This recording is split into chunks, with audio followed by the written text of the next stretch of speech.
Assunto porque hoje completa 42 anos que a menina Araceli Cabreira foi drogada, espancada, estuprada e morta. Na época ela tinha 8 anos de idade, um caso que marcou a história capixaba. E para lembrar esse crime terrível, hoje o país todo se mobiliza. É o Dia Nacional de Combate à Exploração Sexual Infantil. Aqui no estado, o número de vítimas ainda é alarmante. Um dos casos de maior repercussão foi da menina capixaba Araceli Cabreira. Por causa dela, foi criado o Dia Nacional de Combate à Exploração Sexual Infantil. No dia 18 de maio de 1973, Araceli, que tinha 8 anos, foi drogada, espancada, estuprada e morta. Feliz menina.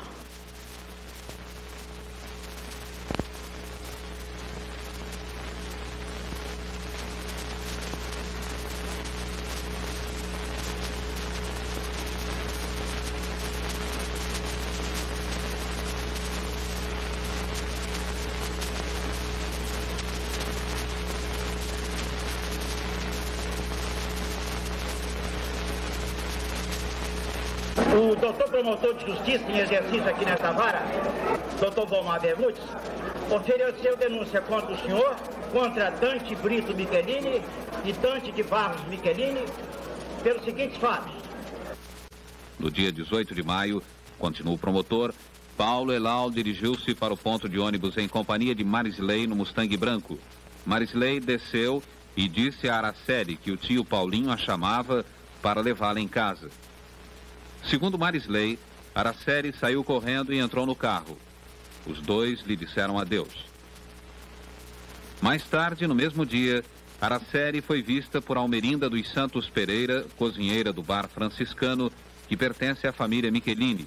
Estava encostada na parede do bar, de uniforme, comendo pipoca. Nos 2 dias seguintes, afirmou Almerinda em seu depoimento, foram levados pratos de comida para o sótão ou para o terraço do bar, onde teria ficado Araceli. Você conhecia a dona Almerinda? Conhecia. O que ela fazia no bar franciscano? Ela era cozinheira, chefe.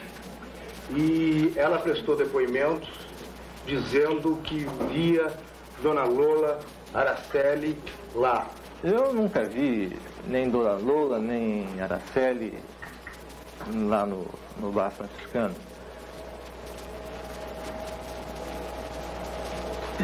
Agora,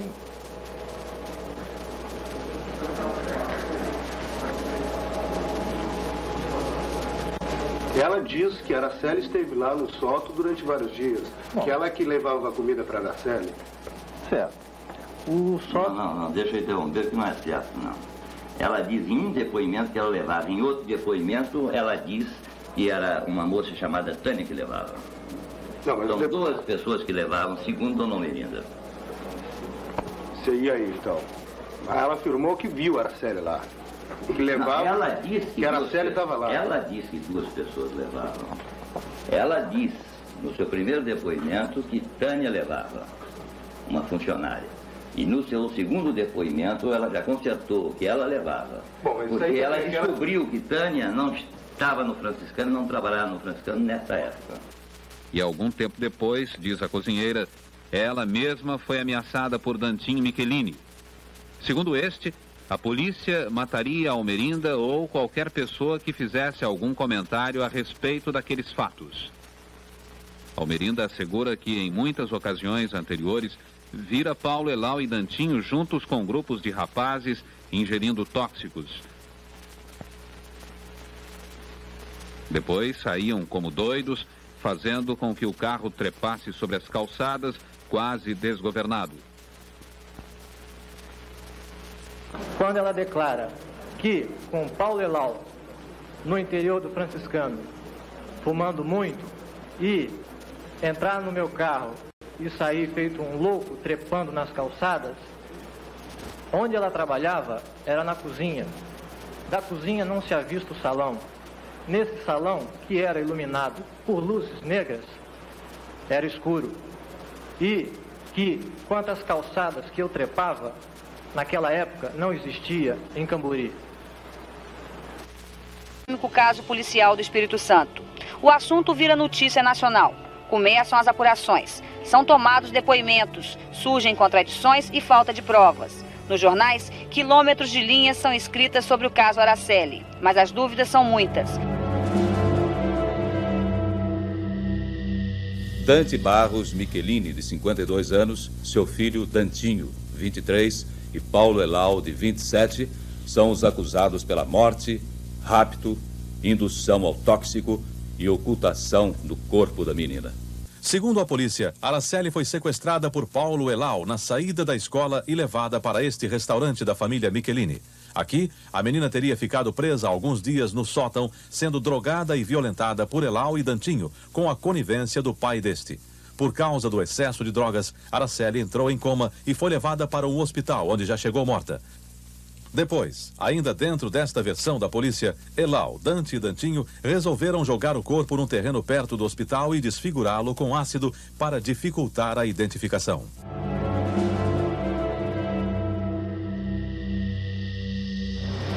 O senhor não conheceu Araceli?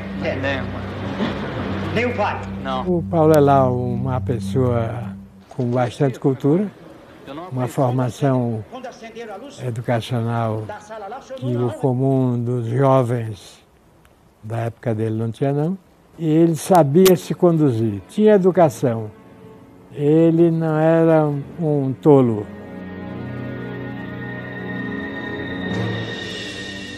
Qual a sua participação no caso Araceli? Nenhuma. Não participei de nada, absolutamente. Já que você não participou, então como é que você explica todas essas acusações? Eu não tenho como explicar. Não participei, não poderia explicar, né? Como você conheceu Paulo Elau? Eu conheci Paulo Elau apenas de vista. O relacionamento pessoal aconteceu aqui dentro da cela. O meu envolvimento no caso Araceli prende-se à amizade que eu tinha com alguns elementos da polícia e um jornal que noticiou que eu estaria sendo ouvido como suspeito do rapto. Embora esse jornal no dia seguinte tenha desmentido essa notícia, ficou aquela imagem. Posteriormente, quando tentaram me incriminar, como não teriam condições, pela idade que eu tenho, pelos conhecimentos que eu tenho, que ninguém acreditaria, transferiram então essa incriminação para meu filho.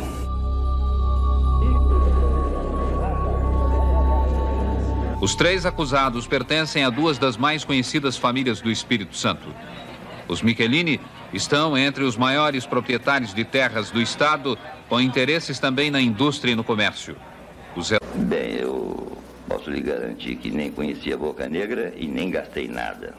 Como não gastei nada com ninguém, a não ser, entende, agora com meus advogados. E anteriormente, então, conforme o doutor Brandino disse que eu gostava de subornar todo mundo, a ele eu subornava com o ordenado mensal de 1.000 cruzeiros. Recebi duas propostas, uma do senhor Dante Michelini diretamente, para que eu subornasse uma das principais testemunhas do processo, o ex-motorista da família, Bertoldo Lima, que atualmente é motorista de táxi. Esse rapaz seria subornado com a importância de 10.000 cruzeiros para desmentir depoimentos aprestados à polícia e ao perito Carlos Hebe no Rio de Janeiro. Logo em seguida, um cidadão chamado Antônio Rode, que atualmente é genro do senhor Dante Michelini, me ofereceu um cheque de 100.000 cruzeiros para que com ele eu arranjasse 2 pistoleiros para assassinar o deputado Clério Vieira Falcão, o principal acusador do caso Araceli. Essas propostas foram de imediato rechaçadas, razão pela qual o senhor Dante julgou que eu não tinha mais condição de ser seu advogado. As testemunhas que o doutor Brandino citou, que seria um funcionário até da televisão Gazeta de nome Timóteo, negou que tivesse visto. A pessoa que ele disse que teria feito a oferta, que é o senhor Antônio Rode, também negou que tivesse feito. De modo que eu acho que o senhor Brandino fala sozinho. Então, ameaças de morte eu tive várias. Eu fui ameaçado pelo telefone, eu recebi várias cartas anônimas. Então, a ponto de um cidadão, Cláudio Michelini, vir em minha casa para me matar de arma em punho, que o processo dele está correndo aqui pela delegacia da Serra, aqui na comarca da Serra. O meu advogado, doutor Hébito Montenegro, que esteve comigo desde o começo, está nessa luta para ele pagar pelo crime que ele cometeu. Arrombou a minha porta e a própria perícia da polícia constatou que foi arrombada a porta. Quanto à enfermeira Ana Maria, é uma forte testemunha contra Paulo Elau. Afirma havê-lo visto no hospital infantil com Marisley Muniz, que Paulo afirma não conhecer. Nunca tive com ele no hospital infantil. O depoimento mais importante, entretanto, parece ser o de Marisley Muniz, pelo menos o último depoimento no qual ela assegura estar falando a verdade, porque, na verdade, Marisley deu vários depoimentos acusando Paulo Elau, mas ao fim de cada um desmentiu tudo. Seu Paulo, o senhor conheceu Araceli Cabreira Sanches? Não, senhor. Que não conheceu a vítima? Marisley, você conheceu a Araceli? Conheci por intermédio do Paulo. Eu conheci a Araceli morta, né? Como é que foi esse dia? Como é que você chegou ao local? Eu estava em pé no portão lá de casa. Devia ser umas 10 e tanto já. Aí ele passou de carro, buzinou. Então eu reconheci, né, o carro, a buzina. Aí cheguei perto do carro, perguntei o que há. Então ele disse que queria falar comigo, pediu que eu entrasse no carro, eu entrei. Aí nós fomos até o ponto final do Santo Chinês. Então chegando lá ele estava nervoso, muito agitado. Então eu perguntei, o que está vendo, rapaz? Ele falou, eu fiz uma besteira. Então eu perguntei, que besteira? Aí ele perguntou se eu queria saber mesmo, eu disse que sim. Aí ele fez a curva, voltou. Nós fomos parar lá perto do hospital infantil. Então ele me levou para dentro de um matagal.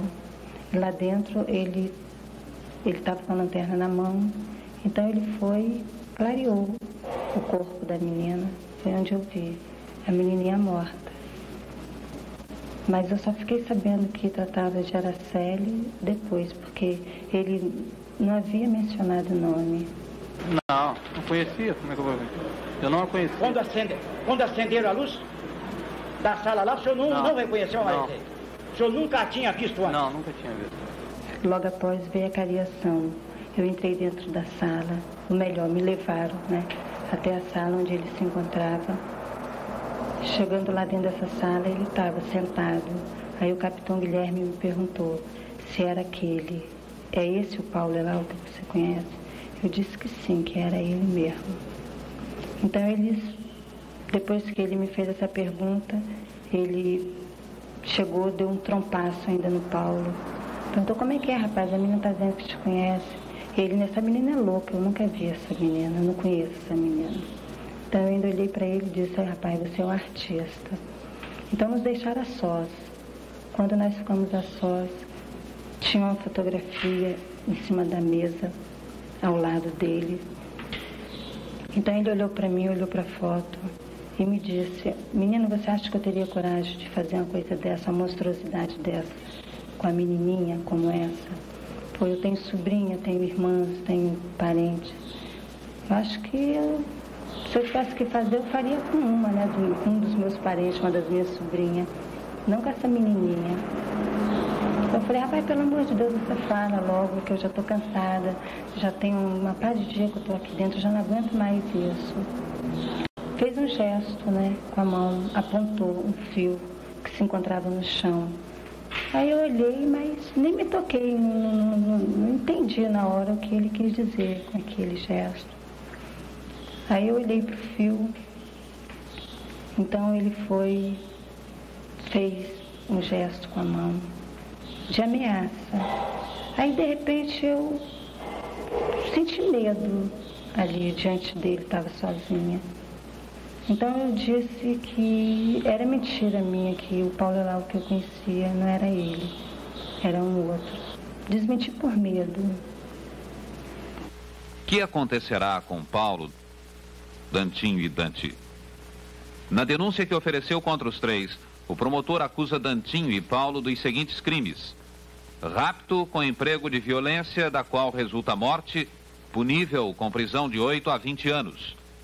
Destruição ou ocultação de cadáver com pena entre 1 e 3 anos. Manter uma pessoa em cárcere privado, do qual resulte grave sofrimento físico e moral. A pena para este crime vai de 2 a 8 anos de prisão. Tráfico e consumo de entorpecentes, pena de 1 a 6 anos.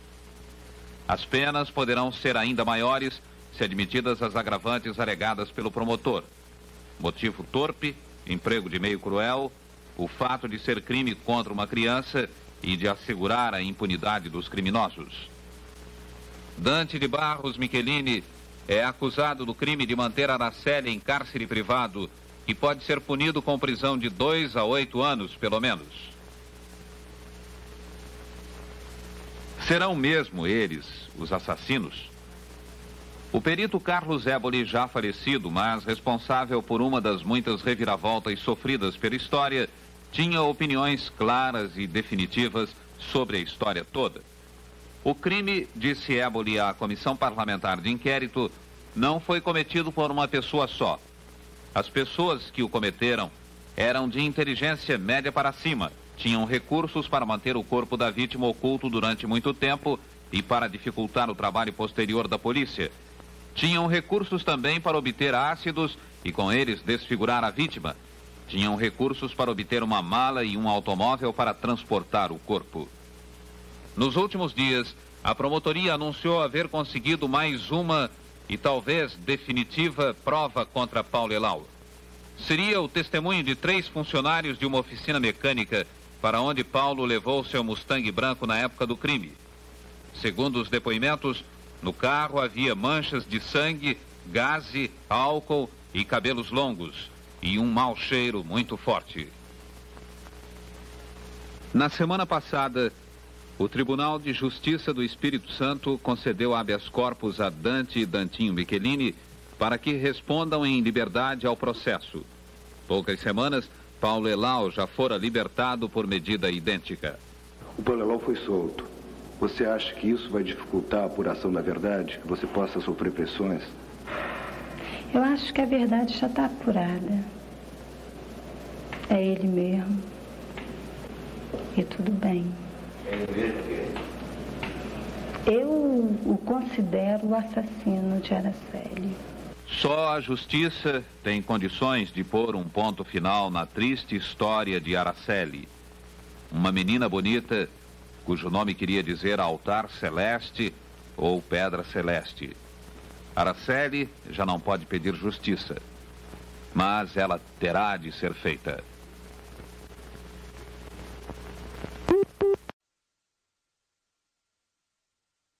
O trabalho de reconstituição do corpo para determinar a causa-mortes foi feito por 3 médicos legistas do Instituto Afrânio Peixoto do Rio de Janeiro, chefiados pelo diretor do Instituto, Nilson Santana.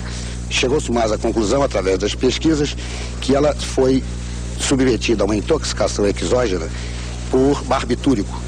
E com uma comprovação de manchas equimóticas praticadas intravitam foram evidenciadas através de provas histoquímicas de dosagem de ferro e de sangue, pôde-se concluir em definitivo que ela havia sido submetida a traumatismos em vida, portanto afastava-se a hipótese de suicídio ou de acidente. Havia sido com certeza homicídio.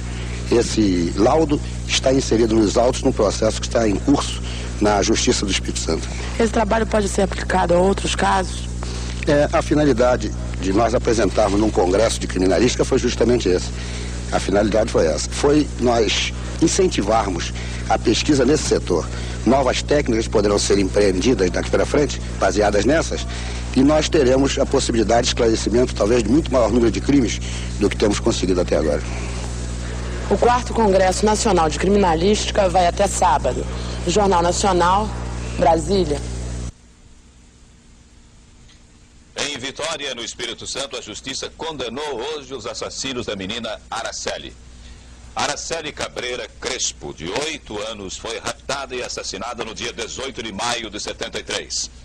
Ela saiu do colégio e desapareceu antes de chegar a casa. O corpo foi encontrado 6 dias depois, no matagal, atrás de um hospital infantil em Vitória. A perícia concluiu na época que ela foi seviciada, drogada e espancada. Em 7 anos, este é o primeiro julgamento de Paulo Elau, Dante de Brito Michelini, acusados do assassinato, e do pai de um deles, Dante de Barros Michelini, acusado de esconder o corpo de Araceli. Durante todo o processo, houve acusações de pressões para que o caso se arrastasse e denúncias de destruição de provas do crime. Os assassinos da menina Araceli foram julgados por um juiz e não pelo tribunal do júri. O motivo é o seguinte: o promotor os denunciou pelo crime de rapto, seguido de morte, e não por homicídio. Hoje, em Vitória, o juiz da 3ª Vara Criminal, Hilton Cili, reuniu a imprensa para ler a sentença. Os acusados não compareceram. Julgo procedente em parte a denúncia para condenar. Como condenado tem os acusados Paulo Constantino Lau e Dante Brito Michelini, ao cumprimento cada um da pena de 18 anos de reclusão e multa de 18 mil cruzeiros, sujeitando-os ainda ao pagamento das custas processuais em proporção. E B. Dante de Barros Michelini, ao cumprimento da pena de 5 anos de reclusão, sujeitando-o ainda ao pagamento das custas processuais ex lege. E o juiz demonstrou com essa sentença o que todos esperávamos, que ele iria proferir uma sentença condenatória para que ninguém dissesse que ele fora corrompido ou tentado ser corrompido pela família dos acusados. A independência do juiz da integridade de Hilton Cili, que sobrepujou as forças ocultas, as pressões que nós sofremos, porque é um processo que envolve réu de alto poder aquisitivo, alto poder econômico.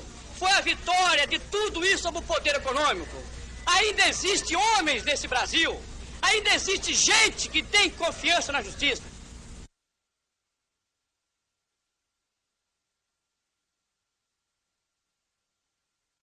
Ameaças de morte eu tive várias. Fui ameaçado pelo telefone, eu recebi várias cartas anônimas. Então, a ponto de um cidadão, Cláudio Michelini, vir em minha casa para me matar. Centenas de pessoas foram assistir ao interrogatório de Dante Barros Michelini, o pai, Dantinho filho e Paulo Elau. O clima na cidade é de tensão.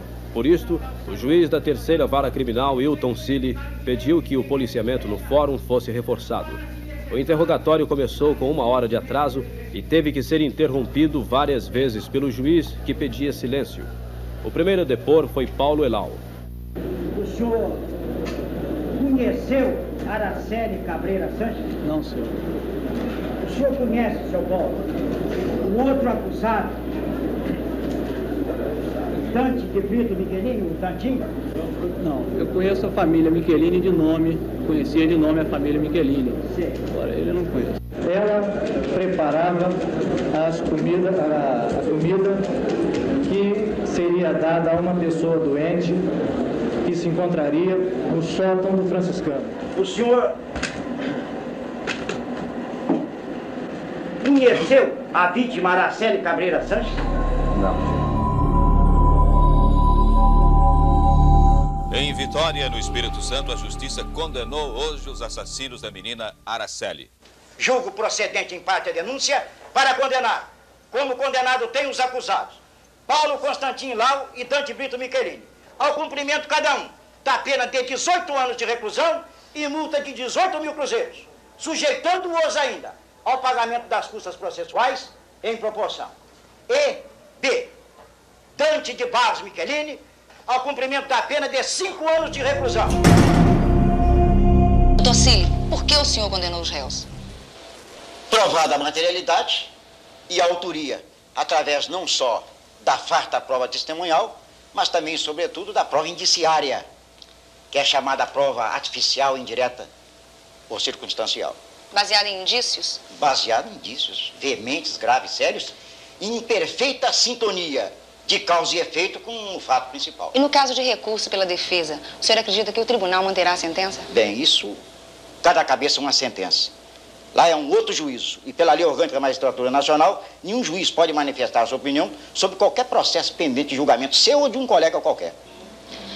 O senhor os condenou hoje cedo, mas eles ainda estão em liberdade. Por quê? Foi aplicada a Lei Fleury? Perfeitamente. Eu facultei aos réus o benefício previsto no artigo 594 do Código de Processo Penal, que diz o seguinte: os réus, para apelarem, terão que recolher-se à prisão, salvo isto é, exceto se forem primários e tiverem bons antecedentes. Ora, a primariedade defluiu do bojo dos autos. As folhas penais deles não registraram quaisquer antecedentes judiciários. E os antecedentes, os informes dos autos, em grande parte não lhes desfavoreceram, de maneira que eu concedi a eles esse benefício legal.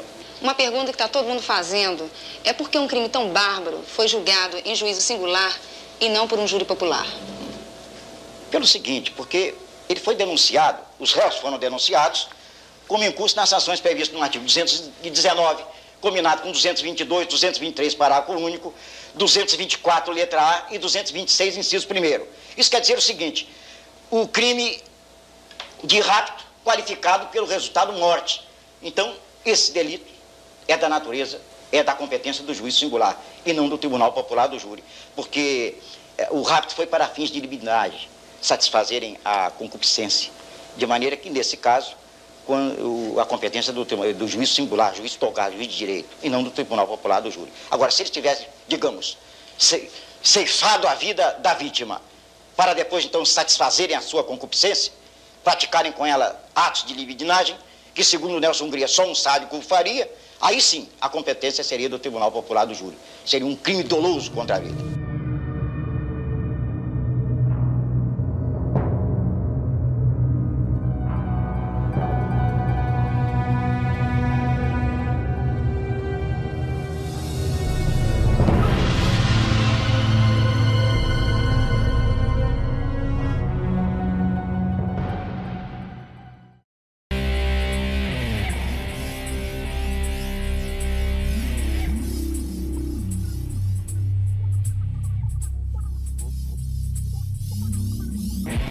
Passados 18 anos, o caso volta às manchetes. Os principais acusados, Paulo Elau, Dante de Barros Michelini e seu filho, Dante de Brito Michelini, são absolvidos pela Justiça.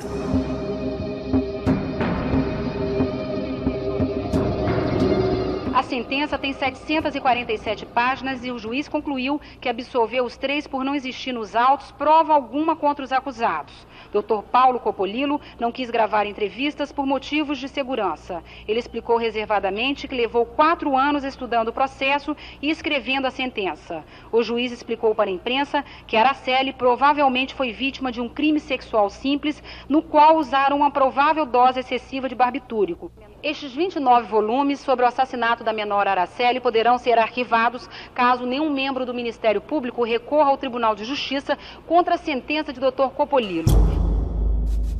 Não está agradecido, não? A essa fagulha divina que iluminou o nosso juiz, não? Mas todo mundo sabe do peso, não? Que continua ainda, não? Das críticas, não? Que ainda continuam a ser feitas, das ofensas, das agressões. Até minhas netas são agredidas no colégio quando há qualquer desavença colegial pelas suas colegas, citando o famoso caso Araceli.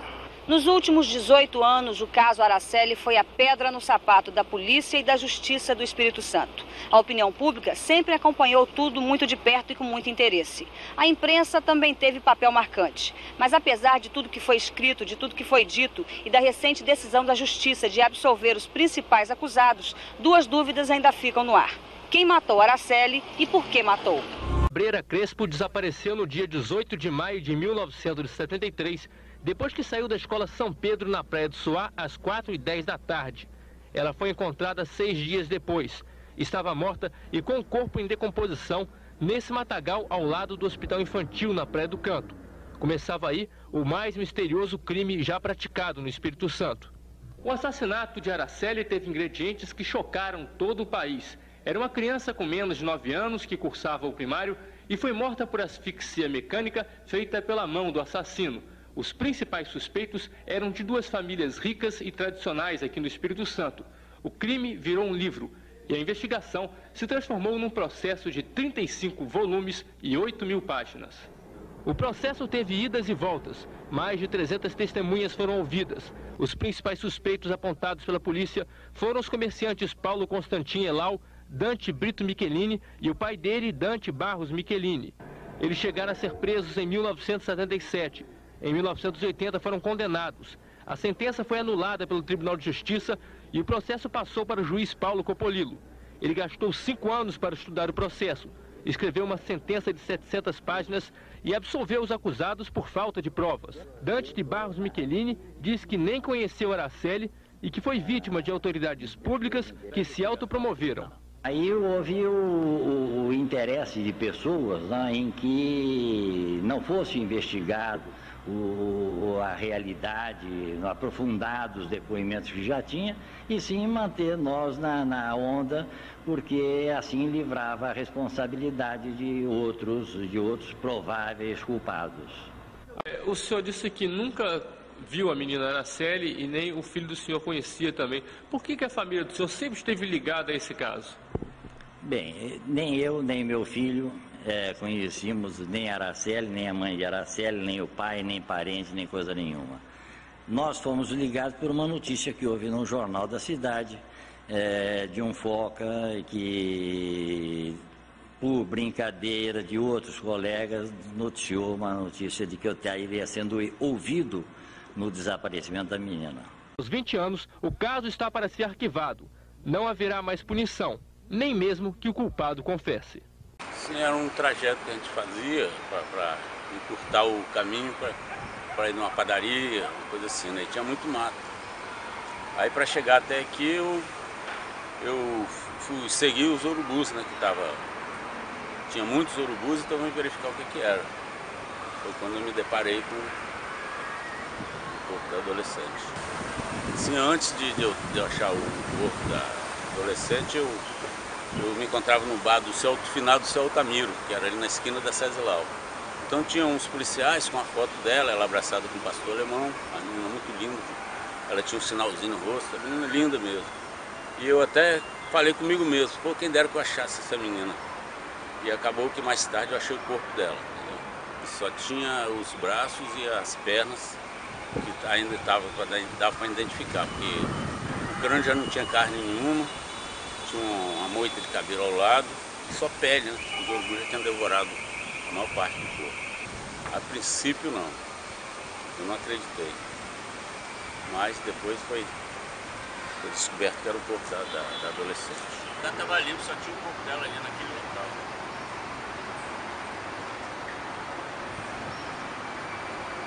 É uma cena muito...